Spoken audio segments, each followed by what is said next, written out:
You know, when I think about the power of empathy, I think about the classic habit 5, seek first to understand and then be understood in the 7 habits of highly effective people. You know, empathic listening is really the process of listening with the intent to understand, not with the intent to reply. I have always kind of felt that empathy is creating a feeling with the way you're handling them where they sincerely feel that you feel like they feel. Did you get that? They sincerely feel and believe that you feel the way they feel. Now that really is what I consider empathy. The first type of person that I want to talk about is the interesting extrovert. Now you notice even in the title of the person, the word interesting is said. Now the reason I say the word interesting is that's what they like to be.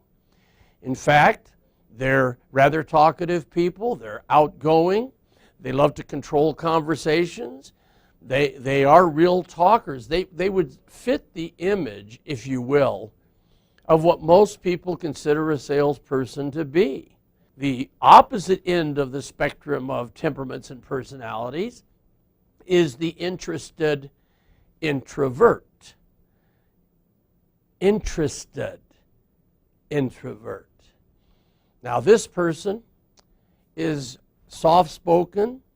This person is an extremely good listener.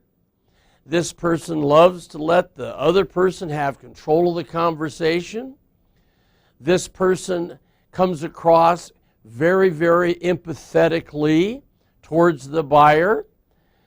And people really relax with an interested introvert, where again, they somewhat are afraid or put up defenses with the interesting extrovert. That it's so important that we try to relate to people. We can't expect them to change and to come around to our way of thinking. Really what we want to do is to relate to them in their situation. It really is the only way to truly be able to have empathy and be able to leverage that empathy to be successful in our life and our business. We have to listen with the intent to understand. Very often when we're having a conversation with somebody, even with a sales prospect or anybody in our business, well, sometimes we listen with the intent to reply.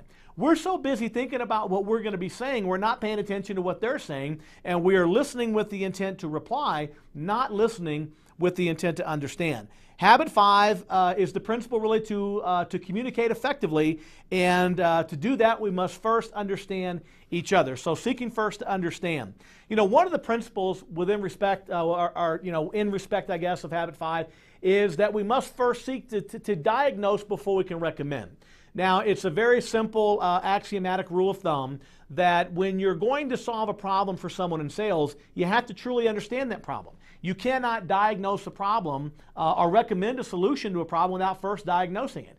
One of my basic beliefs in sales is that our primary job is to diagnose problems and recommend solutions to our prospects. Their job is to buy or not to buy. One of the biggest challenges that we get into sometimes when we're in the selling process is that we try to do the prospect's job for them. In other words, we are trying to decide whether or not they're going to buy or not to buy. We're making decisions about whether they can afford something or whether they might want something or not want something. And very often those judgments, those decisions that we're making about what our prospects may or may not do, they're really clouded by your own perception. One of the things I think it's really important to understand, I think Tom's Power of Empathy material really illustrates this, that you have to understand where people are before you can help them. And that's your job, to diagnose the problems and recommend solutions. But you have to diagnose the problem before you can really prescribe the solution or recommend the solution. Thank you.